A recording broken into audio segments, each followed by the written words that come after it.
city's biggest fire in decades. My God! Burning furiously, internal wooden floors, the roof and then walls began to collapse.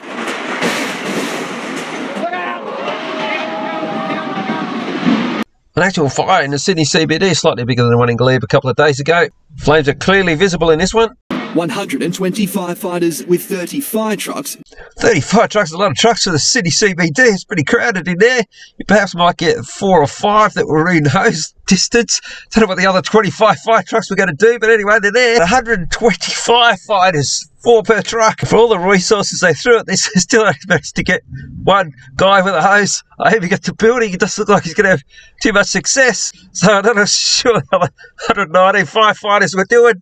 Cheering him on, perhaps. Go! Perhaps giving him some advice. Advice can only come from an expert fire. So says, look, the flames look bigger over there. Couldn't stop it, only keeping it from spreading. That's a surprise. That one hose there, you can still see it on the left. Couldn't put it out. They did stop it from spreading, though. Letting it burn. Perhaps if they had 2 fire hoses. What's the budget for the New South Wales Fire Brigade? What's this building exactly? This is just 2 k's from the Sydney CBD, what's left of the Henderson hat factory in Randall Street, Surrey Hills. 2 kilometres from the CBD, the biggest city in Australia, in Surrey Hills. That's some expensive real estate right there. Full fire ripped through the heritage building in Surrey Hills. Oh, it's a heritage building. That can be very costly to redevelop due to all the restrictions. It's not a heritage building now, obviously. What was it being used for while it was heritage listed? TikTok video taken before the fire confirms the potential for disaster. Inside, trashed and vandalised. So it wasn't being used for anything. So it's certainly uneconomical to try and make hats there now. It's like they've just given up. They've just abandoned it. We're not interested. Can't make money out of it. So the value is in the land itself, not so much the building. In fact, the building is a hindrance. So the land value's gone up substantially since it's lost its heritage listing. So all the owners' plans before their land value suddenly went up. There were grand plans to turn it into a hotel. Plans would have to be grand. You can turn this to a luxury hotel. Very expensive as well as the restrictions on what you can do with a heritage building. You gotta clean all this up and somehow use it, because you can't demolish it as heritage listed. When were these grand plans first hatched? Ironically, the building's timber interior was to be preserved and exposed according to plans. Lots planned with the City of Sydney Council, preserved and exposed. So they are committed to looking after this building.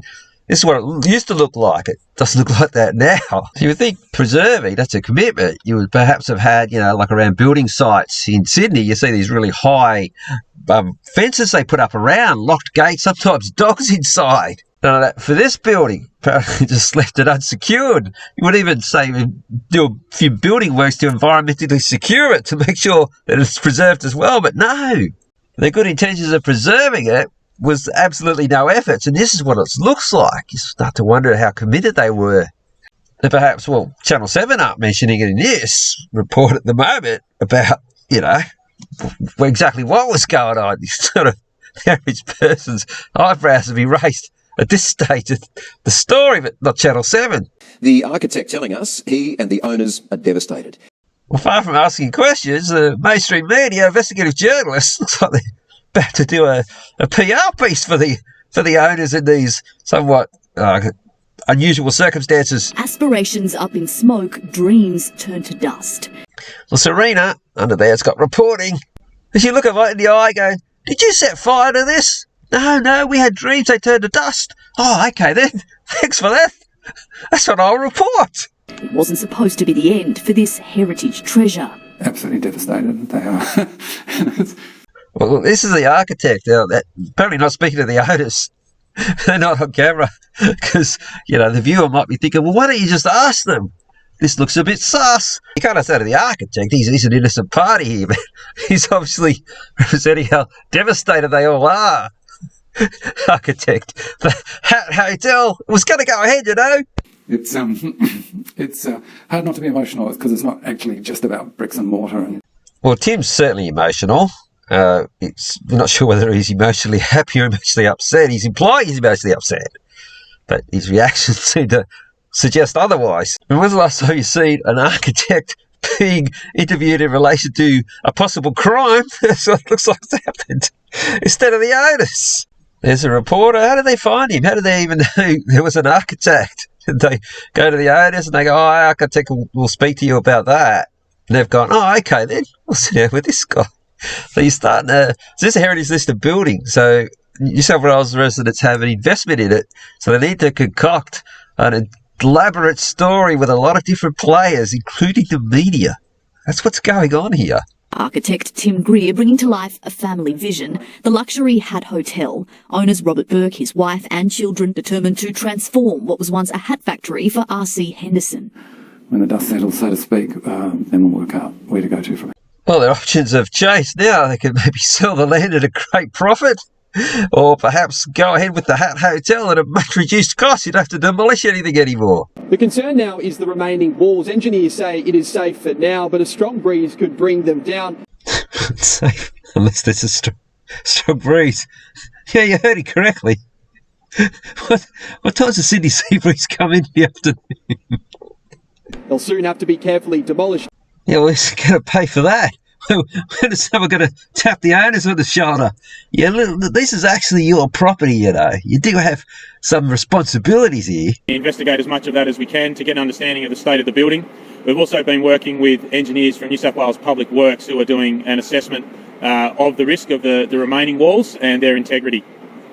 From there, we'll be able to develop plans to work out how they're managed, and so whether there's bits of the walls that need to be knocked down in a safe way or other bits that need to be shored up. The engineers will work through all of that and then put the necessary arrangements in place. Well, judging from that, I'd say the tab's going to be picked up by New South Wales residents who are already in debt and are going to be more in debt through New South Wales D Corp, that organise indirect funding for all of these government agencies. If a big branch from a tree that's on your property falls on your neighbour's car, well, you've got to pay for it or put in an insurance claim. You'd think that the principle would apply wherever you've got damage from one property that impacts another. The devastation that's happened at this historic site. The site, words are coming thick and fast now. Historic site?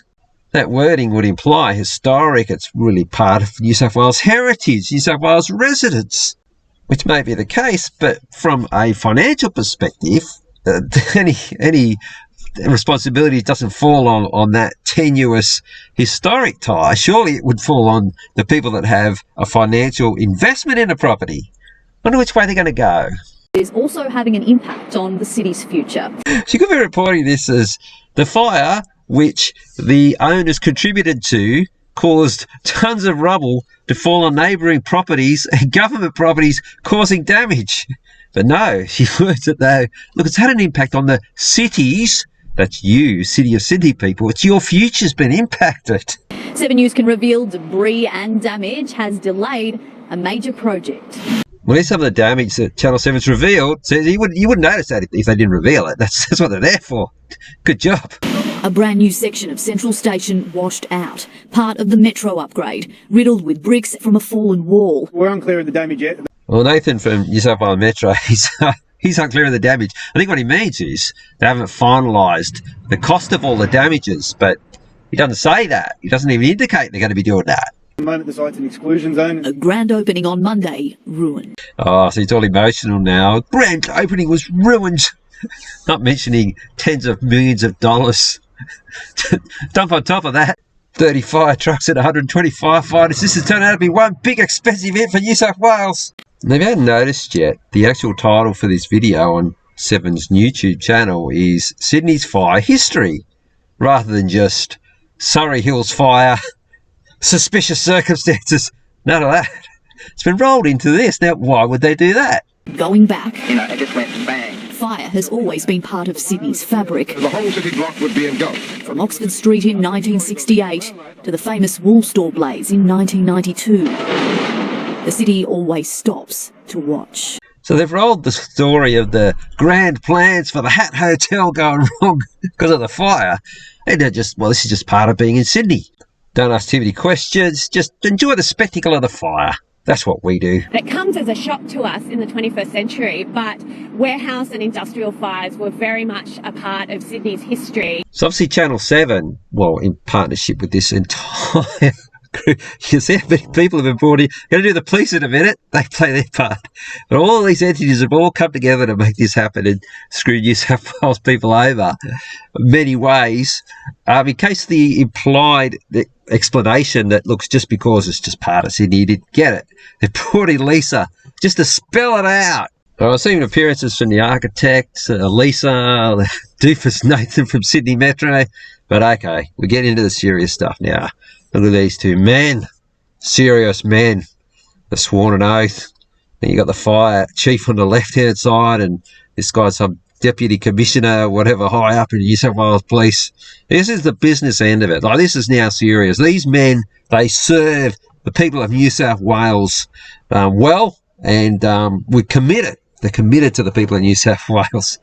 Let's just watch how this goes. Yes, good morning. Paul Dunstan, Acting Assistant Commissioner, Central Metropolitan Region. The New South Wales Police Force arson squad are leading the investigation into last night's fire. It will be investigated under Strike Force Strontium. Strike Force Strontium! Sounds impressive. They're onto it. Now, ordinarily, when someone high up in the New South Wales Police is doing a press conference, or anyone for that matter, they show them speaking, see them delivering, as they're performing for their tasks, their paid duties. But instead they switch to, they've edited it to switch to the camera from one of the police cars, I think, not a fire truck, headed to the scene, so we don't get to see him. And I think it may be because, a bit like Tim the architect, Dunstan here couldn't stop smirking, and he probably looked worse than this as he was talking. Almost like trying not to laugh, and they couldn't really show that. We are aware of reports overnight of a group of young people that were seen running from the fire scene shortly after 4 p.m. I can confirm that last night 2 young people handed themselves in at 2 separate police stations in the late hours of last night. Before I get to the investigation, just this footage that they've shown in the background noise, apparently that's the sound from inside the car. Well, shouldn't you be able to hear the siren? Wouldn't they have a siren going? That's a big fire. Maybe the 2 cops were laughing on their way to the... Anyway, back to the investigation. According to this guy, Dunstan, we can't see, Strike Force Strontium have had a couple of leads sort of landed on their plate. They didn't really have to go looking. We are speaking with those young people throughout the evening, and they are now assisting police with our inquiries. I can further confirm that we are aware of a further 3 or 4 other young people that were present during the fire. We asked them to come forward with their parents and put their side of the story forward. Strike Force Strontium's now got a line of inquiry they're going to pursue. They want these young people to come forward with their parents because we're responsible. We're going to talk to them. So, look, obviously you can see this massive fire that has landed tens of millions of dollars in the laps of the owners at great expense to New South Wales residents. Well, it appears to have quite an innocent, looks like, hijinks from kids, of course, the whole thing. The 2 young people that we've spoken to at this point are 13 years of age. We believe the others are a similar age. Oh, 13 years of age. So anything will be done in the juvenile courts, not in the full court, Supreme Court. Any kind of investigation is not going to lead there. So, it's not going to be any criminal convictions for this whole thing. Are you enjoying the footage? I've just thought of another sinister reason why, is that a lot of these officials, they stand at their microphones and spew this bullshit. And then, maybe a couple of years down the track, they don't want that their faces being replayed telling a lie. This all blows up in everyone's face. If someone actually gets serious and does a proper investigation and takes it on face value for how suspicious it looks. Well, that's another reason why they're just showing this footage and not that guy, not Dunstan. No, there's no known injuries or burns to any of the young people involved. No hospital records to confirm who they are or if they're actually there. And also, you can't hear the audio of the questions being asked because these reporters, in normal stories you can hear them, but for something like this, they might not want their voice attached to it for, down the track proceedings that might occur. One young person handed themselves in at Paddington Police Station and the other one handed themselves in at King's Cross.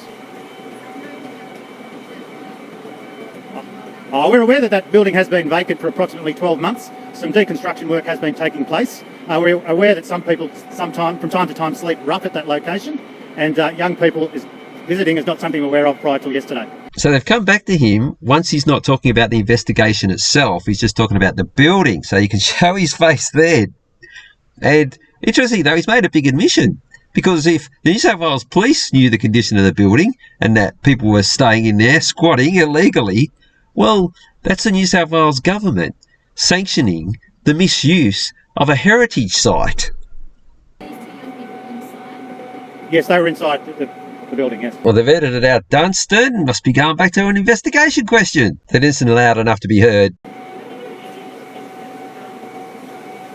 Not at this point. As I said, they're assisting us with our inquiries. We're waiting for other people to come forward, and we'd like to speak to them before we go into the further details of what's happened inside that building.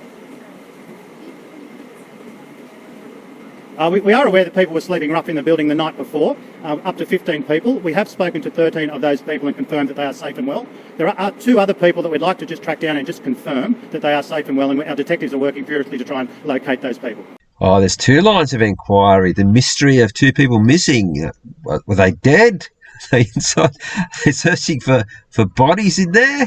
Or maybe they might have had something to do with the fire as well. Maybe they were cooking. Maybe it was as innocent as that. Hijinks. Or poor homeless people who shouldn't have been in there cooking. This interview went on for a little bit longer. They didn't actually switch back to him because they kept talking about the investigation. The segment ended with this. No, I've got no further description at this point. So that's it. According to Dunstan, we got 2 lines of inquiry. Now, ordinarily what happens with house fires or perhaps factory fires of family-owned businesses who, have gone out of business because they've lowered tariffs and screw manufacturing in Australia, you get a few of those fires, insurance jobs, they go in all guns a-blazing. And they'll send in forensic teams looking for things like, I don't know, accelerants. Not once mentioned with this one, though. Now, skeptics, whack-job conspiracy theorists like myself and some of the people that come to my channel with all these questions might be saying, well, we don't think there were any kids. Well, they got that covered. A startling revelation. I saw about 3 or 4 high school kids around this high running out from those one of those doors of that building. Listen, I've really struggled with this part of the making the video. It's taken me many goes to get it done. I'm just going to try and soldier on. So about Channel 7, only one witness, just one is Fu Tang. So his description's it's a bit vague. He saw some kids running. Yeah, what were they wearing? Doesn't say. Well, maybe their ethnicity or something. Doesn't say. Even if they were boys or girls, or the makeup of the genders. No. All he's got. What ain't this high? Okay, well, even having information, it's not very helpful because we don't know how tall he is. Fu Tang saw them run from a doorway south towards Chalmers Street, running, but not high. I compose myself. It's got a clear Fu Tang out of my mind. But anyway, Channel 7, they've got in the trouble of, looks like they've got a Google Street Maps photo and they're showing the pathway. The kids ran out. Fu Tang's described it to them. They come out of that door. They've got up there. The kids were this high. You remember wondering why they've got in the trouble of putting forward this pretty much useless information. The police have already said that kids have come forward. But just in case you don't believe the cops because, they'd obviously, they're kids, we can't identify them, and you've got to be discreet, and they didn't go to hospital, and like I said, the conspiracy theorists might be going, well, hang on a minute, well, there's Fu Tang, we got a witness. He ties up that loose end. Exhausted crews reflecting on one they'll never forget. This is really a once-in-a-decade type of fire. We can only hope. Well, obviously, hopefully, 90% of the population can pretty much see what's going on here, and they're just letting us know. Look, it's only once in a decade, so we don't scam you too often. So this was obviously a precision operation, and when you look at how coordinated it was and how many different organisations and entities have to be involved, there's no way that this family, probably old money Sydney family, would have enough pool to be able to coordinate all that. So someone wants that land, and it's up around the levels of the global investors, your BlackRock, State Street, Vanguard types, foreigners, and they want to lock up all of the CBDs around as much as they can, especially in Sydney. That's a big price to get this land. Don't know what they're going to do with it, but they got it. They might just sit on it as long as they got the land. That's what they want, the territory. They think it belongs to them. So, well, it does now. Because when you look, say, you'd have to have the insurance companies on board. You'd have to have, and they own the substantial shareholdings in all of the insurance companies in Australia. The media, they are the substantial holdings of all mainstream media since Helen Coonan got rid of the foreign restrictions in 2007. So they've got control of that. They got control of T Corp, which I mentioned before. That's all staffed by, or all the directors are all bankers. So they determine, that's where all the public servants departments, they get paid through them. So they determine the budgets for them and how many positions and who gets rewarded with promotions, like this Dunstan guy. So you can see they had to have control of, there's no way that family would have that much pull. So anyway, that's what I think. This one's big. As far as the impacts on everyday Sydneysider, well, you're going to be hit with the debt. It's ever increasing all the time. So it looks like it could be upwards of 10 million, 20 million, especially with the damage to the infrastructure and all the workers you've got to pay to demolish it. Because BlackRock and Vanguard, they don't want to pay for the demolishing of it. So it's such a clean operation. You've really got to tip your hat off to them, don't you? They got a lot of trouble. All right, this one's gone on way too long. All right, that's it for this one. The takeaway is Fu Tang. Wonder what he got paid.